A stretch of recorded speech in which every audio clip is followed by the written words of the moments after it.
There we go.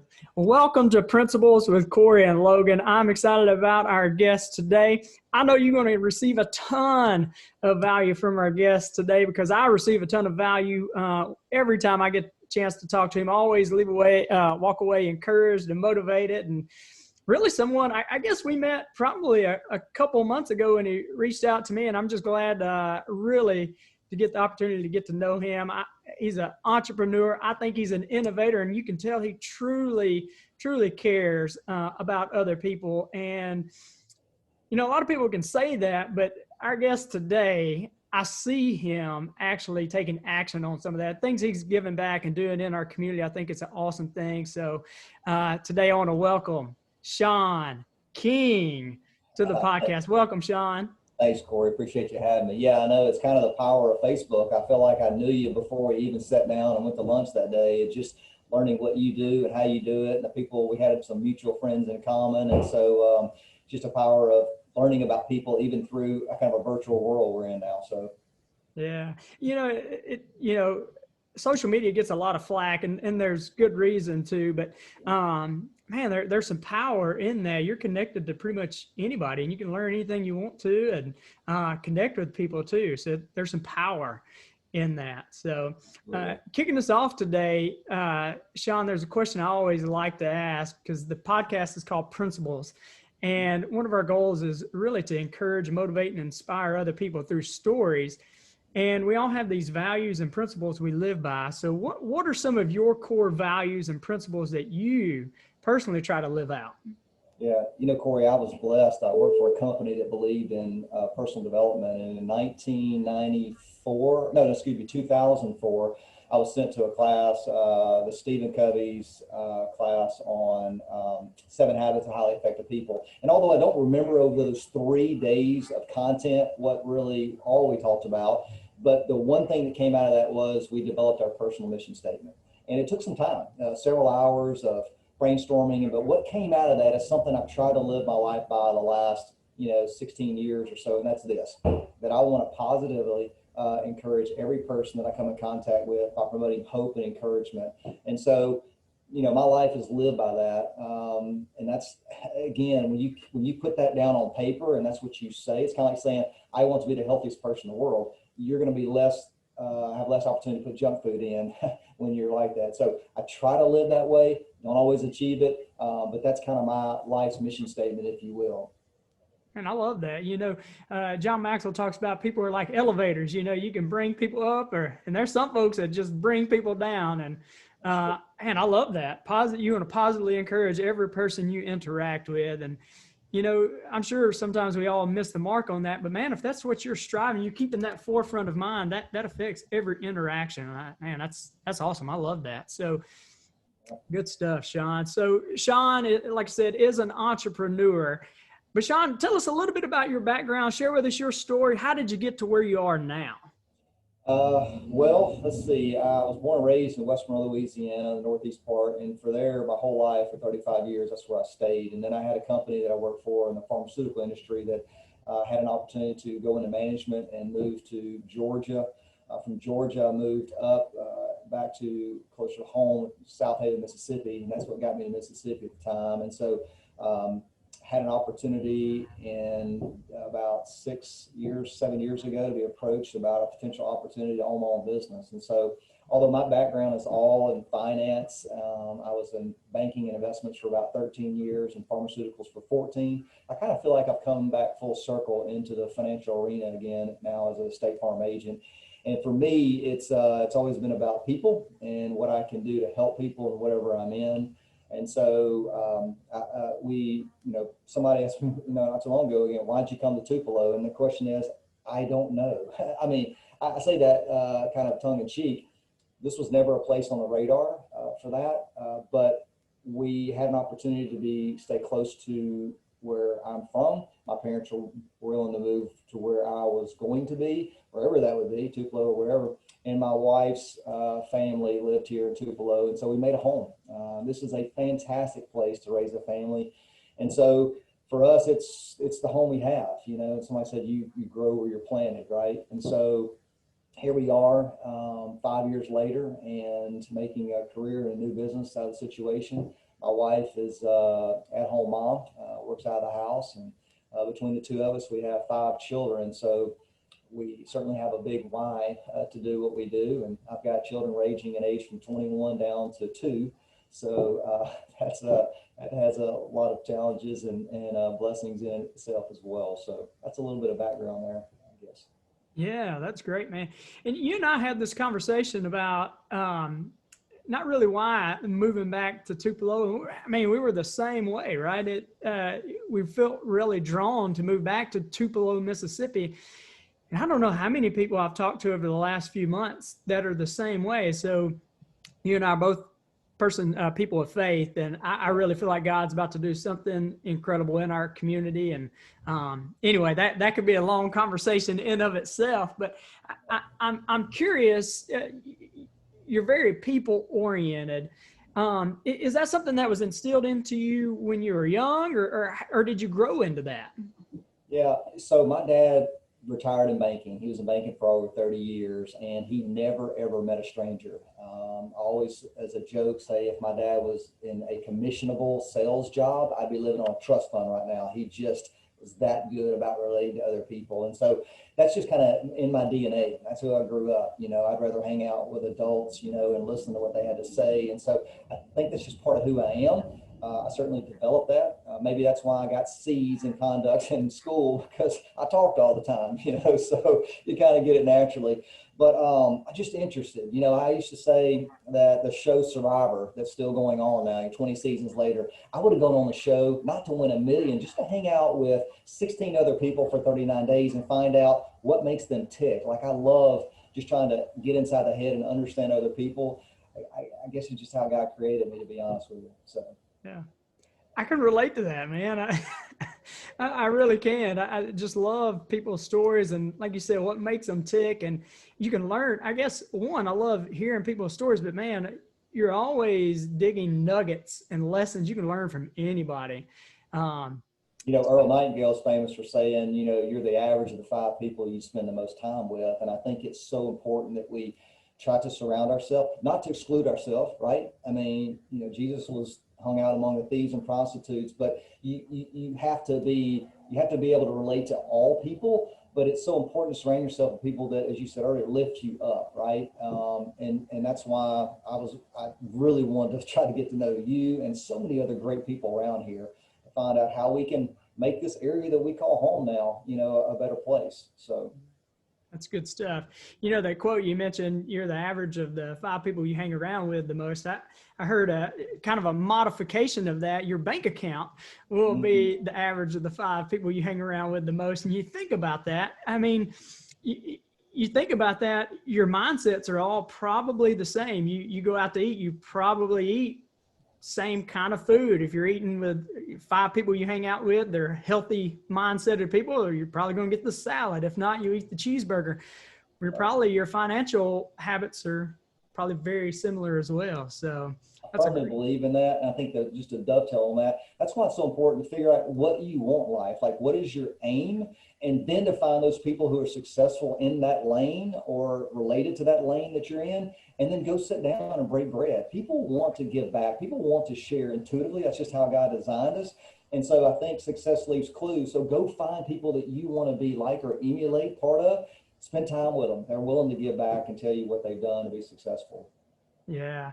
And for a long time, I used to think people like that wouldn't give me the time or the day. But as I've grown, I found that exactly what you said, people who are successful, they want to give back. If they're truly successful, they want to give information. They will give you the time of day. And that's good stuff. I want to call attention real quick.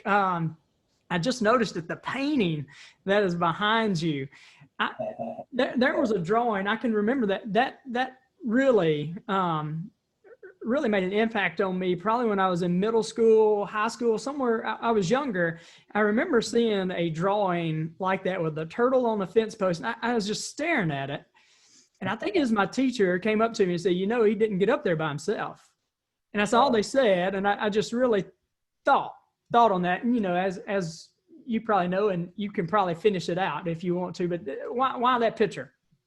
Yeah, well, first of all, I had a pastor one time who was a great friend, and he actually went down to First Baptist Orlando, but he preached a sermon about how we get through this world with the help of a lot of other people. And some people think, no, I'm alone, I don't need anybody. At the end of the day, you need somebody. You need somebody to take your change at the convenience store for your gas. You need somebody to, help you out at Lowe's when you go to get a hardware. So we get through the world with a lot of help of other people. And that's a mantra that I live by. I created note cards that when we send them out to people, on the back of it, I have my turtle. It's just a philosophy to remind me, like, I don't do it on my own. I am so blessed to have two ladies in my office who absolutely are the epitome of what I want to create. Caring about other people, treating people like a person, not a policy number, giving back, doing more, following up. Like, we have to have people help us. And those two ladies help make my dream. I got to give credit to my wife. I'm blessed. She's an artist, and she is always creating. Sometimes it's creating a painting. Sometimes it's just changing around the furniture in our house 25 times a year. But it's all her life is her canvas. And so that is a painting she did. I'm so blessed. And I want people to ask me what you've done or talk about. And I want to explain to them that that's just, a way that I can kind of encourage other people. It's about the help of other people, not just ourselves. So. Yeah, that's good stuff, man. And we do need people, right? We need people. And going along with what you said, the two ladies that you have there really are awesome. I see them out and about, and they care just as much as you do. And here's what I found, right, is we teach this in leadership, is you don't attract what you want, you attract who you are.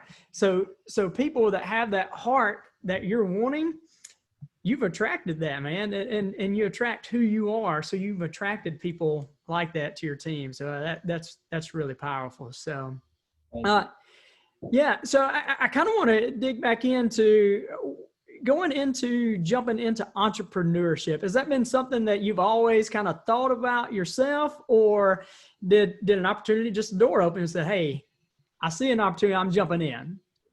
Yeah, my whole life I've always wanted to own my own business or be a true. And I think there's a difference between being a business owner and an entrepreneur. I think an entrepreneur is more of they create their own world. There's no fine lines drawn, and they have to create maybe a product or service. Whereas a business owner can take a concept that's already there and just apply it. I feel like I'm an entrepreneur trapped in a State Farm agent's body. That's not a bad thing, but I do love the fact of being creative and innovative inside of State Farm's guidelines and such. But I have always wanted to be a business owner. I've always wanted to be somebody creative. I remember meeting with a couple of friends who were like-minded and entrepreneurial back 25 years ago in the journals that I've been writing and about what I wanted to do. And it was always to have a product. Now, I'm not doing a product, it's a service really, or an intangible product, if you will. But I've always wanted to have something that I can create, to utilize my marketing skills, to be rewarded for my efforts. And that certainly is more of a sales component side of things. But entrepreneurial's been in my blood. I love that. I've got tons of books that I read about it. And so I'm always to talk to people about their business and how they do it, what they do, and just learn as well. So, yeah. Yeah, you mentioned journaling, and I think as you get into leadership and personal growth, you hear more and more people are journaling. I used to think of schoolgirls journaling, Sure, yeah, diaries, right. Yeah. But as you grow, you hear more and more successful people doing that. What has journaling done for you, or how's that helped you? Well, let me tell you how it started.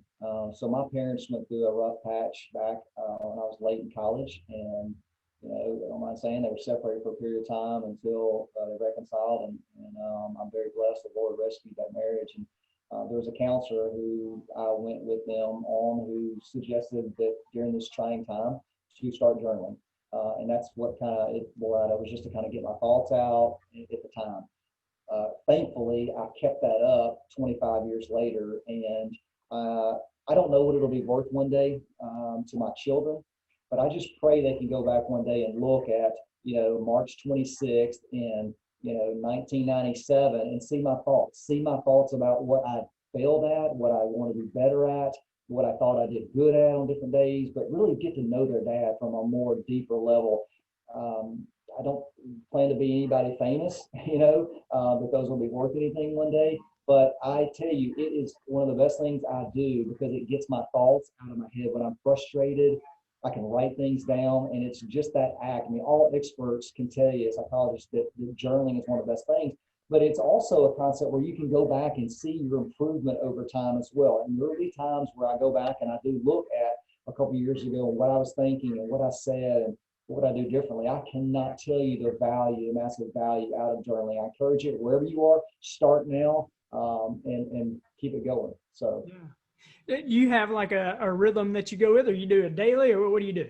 yeah, so I would love to tell you it's every day. A lot of that depends on the time that I have. What I have changed my methodology to is, I've done this now for about a year and a half, maybe, is I start off with three things I'm grateful for. One thing is the first thing is try to be something really, really special that I'm grateful for. But the third thing I list could be, I'm grateful that I have air to breathe, something very simple and something I take for granted, because that's another thing I was taught is there's so many things we're blessed about. We're always thinking what we don't have, what we lack, but there's so much abundance. And I forget that, Cory. Like, I need people like you remind me when we get together, man, hey, you're blessed, And so, but anyway, three things that I'm grateful for. And then I go to writing. It may be something that happened, an occurrence. It may be a thought that I have that I want to resonate. It may be a verse the Lord put on my heart that day that I write down, and then kind of what I think about that. But that's kind of my structure, if you will. It could be one sentence, it could be 2 pages, it could be questions that I want to ask later on. It's just really getting what's in my head out on paper. Yeah, man, that is good stuff. And I've been doing it too for a good long time. And, I was just doing it the other day. I've got a stack of them over there. Yeah.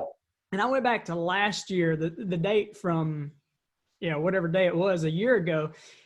And sometimes it's like you said, it's amazing at what were the things you were thinking about at that time. It was like, wonder why I was focused on that when it wasn't that big of a deal. And then there's other times you write things out and it's like, wow, that actually came out.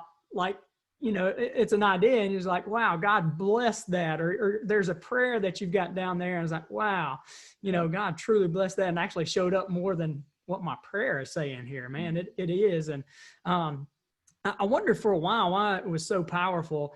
And here's my conclusion. Here's my conclusion, Shawn, right? Yeah, let me hear it. And maybe you can add to this, but thinking is energy, right? And energy can't be created or destroyed. And if you just got it up there, it is just this kind of vague stuff, right? But if you release that, and if you release it out, man, that's where creative juices flow, is when you release that power or that energy and you just put it on paper. And I know a lot of people like to type, but man, there is something powerful when you take the pen to the paper and it's just, you release that built up energy in there. And man, who knows what one idea, right? Yeah, and I will add to that. So yes, first of all, and I love being tactile, so I love pens. I'm a little bit OCD, so I have colored pens. So I even rotate every other day with a different color, so that way it kind of stands out. But I could make a drawing, I could illustrate or whatever. But you said something really important. It's about taking that energy that you have and putting it out on paper, because releasing that energy is positive. Also, I love breaking bread with people, figuratively, whether it's sitting down with coffee or wherever we are, exchanging ideas. There's a concept, if I remember right, in college, it was talking about M1 and M2, which is the velocity of turnover of money. So if every one of us, we kind of proved that with COVID, stops spending money and doesn't go anywhere and just saves money, we'll come to a crashing halt, right? We're still making the same money, but we're not spending it. You have to spend the money to help create wealth, to help whatever. It's the same thing with ideas and exchanging. The more I sit down with the Cory Lees of the world and others and just talk about your world, what's going on, maybe I have one idea and a nugget that goes, man, that's awesome, I'm going to take action on that. You give me an idea. The more I do that with others, it is amazing the power of that. One of us is going to be blessed, if not both of us, every single time. And so I want to spend my life trying to spend time with like-minded people and get those ideas not only out of my head in the paper, but also exchange those with one another, because that also helps me become a better person. So, yeah, that's good stuff. And, you and I both, I think, are natural connectors because we like people. But what about that person that, kind of going back to what we talked about just a little bit ago, that I don't know people like that. I want to move up, but I don't know people like that. And I want to start connecting with them.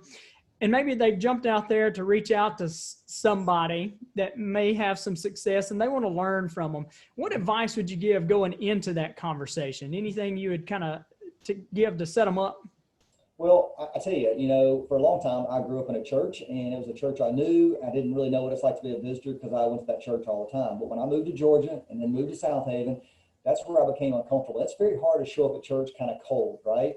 And so, but usually you go to church maybe with somebody that's your neighbor or somebody you go to work with. I would say that person who doesn't want to reach out to somebody or whatever, maybe start with somebody you know close and just say, hey, this is what I would like to know or work with or find or meet or whatever, and see if they can help you be that bridge. Maybe you don't have to jump cold out there and find yourself, but maybe find that bridge of commonality with one person that's close to you, and then to find that new person and grow from there. But you're going to have to put yourself out there with somebody. There's just no other way around. If you truly desire to kind of meet and develop and learn and associate, I think that's the thing, Cory, that, you know, COVID, the whatever you want to call about this issue we've had, disease and illness and deaths out of that. One of the biggest other issues is this separation thing. We were created for fellowship, and it's forced us in a virtual world to fellowship, which is not the way we like to do it. We want to be face to face with people. And so you're going to have to put yourself out there a little bit, whether it's just somebody you know initially who knows other people, or maybe even go cold at it. You have to be uncomfortable a little bit. Yeah, that's good. It goes back to exactly what you were talking about earlier, that we all need somebody, right? We need people. 100%. Total offense post. Yeah, exactly, right? I've heard John Maxwell, when he was coming up in pastorate, he started pastoring churches, and, you know, he only had like 10 people at his church at one time, but one of his goals was to have, you know, one of the largest churches in America. So what he did was he looked up who had the largest churches in America, and he sent them a mail at that time and said, hey, I would like to come learn from you. If I drive out to you, will you sit down and have lunch with me? And he came prepared, like he had questions. And you know, so I think it's important too, if you're reaching out to somebody at a higher level, is, man, if you come prepared, that means a lot to them. You don't have to be weird with a notepad if you don't want to be, but, you know, be respectful of their time too. Let me say this, Cory, here. I think we back up one more challenge. I don't think the issue is people reaching out. That's challenging enough. I don't think we stop long enough to say, what do we want? Mm-hmm. As much as I preach self-development and all this stuff, like I had to say, I'm working on it right now. What do I want my agency to be like? I have to figure out from a vision standpoint what I'm looking at before I even go and say, who can help me with this? And I think we all are living our lives. In fact, I'm doing a small group this Sunday that's talking about the game of life. What game are you playing? What's your objective? What's a win for you? How do you define a win? You know, and so until we realize that, we don't know who to ask or even which way we're going. It's kind of like Alice in Wonderland. Where are you headed? I don't know. Well, then any way will get you there, right? So I think that's the first thing, is figure out really what you want in life, whether it's career, marriage, family, finances. Then you can figure out the steps, or maybe even the people to connect with to get you there. Yeah. You know, as I coach people, that is the most difficult question for people to answer. And it takes a lot of thought. You know, we like the easy answer, but if you can tell me where you want to go, I can help you get there. But it is a very difficult question, you know, to really dig into where do you want to go. That's a great point. The second most difficult question you ask, and I'm still trying to answer it for you weeks later, is the why. The 5 whys, you know, and that is another thing which you do a great job of helping peel back that onion. And that's hard, man. That's hard to answer whys. It is, man. It's tough to go deep, you know. Thinking is probably the hardest work we can do, right? But, right. But you know, when we know that, we know exactly. Kind of don't mean to go seminar mode on you here. I wanted this to be about you, but man, you kind of all in my wheelhouse of things I love talking about. But knowing where you want to go, it makes decision making so much easier once you can figure that out. You know, you get opportunities like, is it a match or is it not a match? And anyway, you can go from there. So before we hopped on, you were talking about influence and how important, how we all have influence and how you want to help people increase their influence. I just want to, free range right there. Just talk about why that's important to you, and influence. What does that even mean? Yeah. So first of all, let me say this. I grew up and through high school, if any of my high school friends were on this call now, they'd say I was a nice guy, didn't really get in trouble for what anybody knew. I was just kind of average, AB student, wasn't Mr. West Monroe High School. And so I look at my life pre-graduation high school and then after and realize, and it's even through college where I realized, man, yeah, I may have been just quote average, but the influence that I left on the table, like all you need to have to influence is to say, I'm willing to step out and I'm willing just to help somebody else with whatever skills God's given me, right? To positively change someone's world. And I think I'm just driven by what I left on the table post maybe college graduation. And then after that saying, hey man, dude, I moved here 5 years ago. Like I'm an LSU fan. You talk about being an outcast in Tupelo, Mississippi. That's a way to be an outcast. So saying that though, I realized, man, I've got something I can give back. I don't want to be a bench warmer. Like God created me. I only got so much time. By the way, my birthday is in 24 days and I'll be the 5-0. So grateful to have that. But at the end of the day, 5 knots out of my 8 knots that God's given me are fixing to be down. I got 3 to go. I got less to go than I've spent. What am I going to do with it? And so for me, influence is taking whatever skills that I have and helping somebody else's world make it a little bit better, whatever that is. It could be just heck, it could just be a smile of somebody in the grocery store, right? It could be saying thank you to somebody who last night I didn't get the greatest service at the restaurant we were at. They were overwhelmed, but we thanked them, gave them a good tip. I have to think that was influencing them a little bit, right? They didn't expect it probably, but we were just like, hey, it's okay. You're doing a great job, and ultimately influence is going to cost us something. And generally it's always going to cost us time, if not maybe money. But gosh, dog it, man, you only got so much time. You better take advantage of it, while you have it. So. Yeah, man, that is powerful. That is really good. And anybody listening to that, you probably want to go back and rewind that. Shawn threw down some great stuff right there. I wrote down, I love the phrase you just said, influence left on the table. Man, that's a great question. I think we all need to consider is, am I leaving any on the table? Time, talent, gifts, treasure, whatever. Am I leaving any of it on the table? And you talk about time, man, that's a really powerful thing. I heard a guy say the other day that, his dad is 75 years old, right? Mm-hmm. And if the average male lives to 80, right? Mm-hmm. He's really only got, it's not 5 years. He's got 5 Christmases left. He's got 5 summers left, and man, when you think about perspective with that, and then everything you just said right there, and it's pretty powerful, right? I mean, pretty powerful. You said, get off the sidelines. That's great. That's it. Well, no bench warmers, right? That's the philosophy around here. No bench warmers. Like we don't have room for that. So, but I got a 90-year-old grandmother who's in a nursing home right now, and she has, my grandfather's long been passed. She's down to one sister. Any friends, and you may say, what's your life like? It's every day that I get to talk to her, and she reminds me about praying for me. And there's a value in being here. There's a reason why she's still here. And I'm trying to give her encouragement to say, hey, there's a reason for that. You can influence maybe the nurses there at the nursing home. They're helping you, but you can influence them. And so, man, we got to figure out what's our part, little or big, in this whole world. Yeah, that's great. Well, Shawn, one last question for you, and then I want to allow you an opportunity to tell people about what you do and how they can connect with you. But if you had just one other piece of advice that you wanted to give and share and leave with people, what would that be? I mean, there's so much, but I guess the one thing that comes to my mind is, I've always been a control freak, Cory. That's my nature. I like that. I live within that. I'm still balancing my checkbook since I was 13. It's just that's my mentality. That's an idol, and I have to work on that, okay? Because there's only one person really in control. We know that.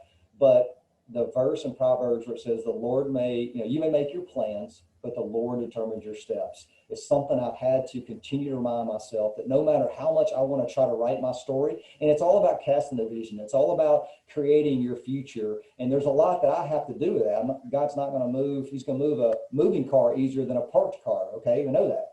But I also have to realize, like, there's things I can do, and I have to stop at the end of what I can do and trust the Lord for the rest of it. And when I get a curveball thrown my way, that curveball is not by mistake.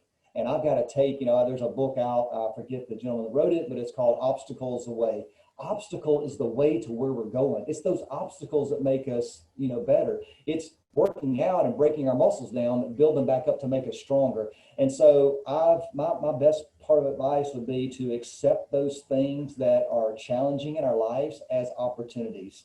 And I got to be honest with you, as much as I'm rah, I struggle with that in my own life. I could build you up easier than I can build myself up. And that's something I'm working on, is how to encourage myself and to realize that I can only do so much, and I've got to be okay with that and find the joy in that every day. So. Wow. Man, that's great stuff. Yeah, it is a whole lot easier to tell other people, right, and motivate them. It's much more difficult to say, and for me too, right? And for me too. Absolutely. Shawn, man, this has been awesome, dude. You provided a ton of value, and I know you added a lot of value to our listeners and anybody watching on Facebook. Man, go like Shawn's page, go follow him. He's got some great information. Shawn, if anybody wanted to find out about what you do, what you guys, how you can serve them, how you can help them, where do they find you? How do they connect with you? I mean, these days, Facebook's the easiest way. I've got a personal page, certainly reach out as a friend request, but also Shawn King State Farm page as well. But I'm easy to find, Shawn at ShawnKingTupelo.com. And I do mean this. Like, I had a lady the other day that said, hey, I wish I could send my insurance to you, but I'm going to stay where I'm at. You've helped out a lot. And I just told her, like, my job's to help people, even if you never become a client. I think that, Zig Ziglar one time said, if you'll help enough other people get what they want, you'll get everything you want in life. And I believe that. I'm here to help you. I don't have all the resources, and I'm sure not the most connected person in this town, but I'm trying for the rest of my life to realize what influence I can give and to do just that. So call me. You can find my office on North Gloucester, red door, white building, very State Farm looking. So. Oh, that's good stuff, man. Well, Shawn, I appreciate your time. Thank you. And guys, hope you have a great day and God bless. And make sure you subscribe to Principles with Cory and Logan so you can stay up to date and hear from great people like Shawn. And Shawn, the city of Tupelo is blessed to have you, man. You are definitely giving back and adding value to our community. So I appreciate you. Thank you, guys. Y'all have a great day.